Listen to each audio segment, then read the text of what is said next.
Hi, hello mga kamami! Ngayon ay Quezon City Day. Kaya naman walang pasok ang mga bata. Kaya naman kalma lang ang mami. At eto, sleep well mga anak. At eto, kailangan pa rin nating bumangon. Bumangon para sa panibagong araw. Siyempre, kailangan pa rin nating magtrabaho para may pangtustos sa mga anak.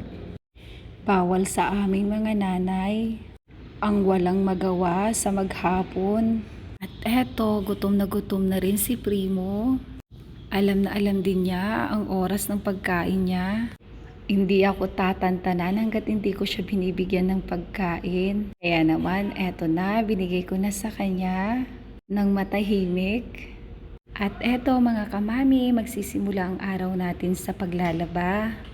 Kayo mga kamami, siyempre sa aming mga nanay, hindi na to nawawala sa amin. Part na sa buhay namin ang paglalaba.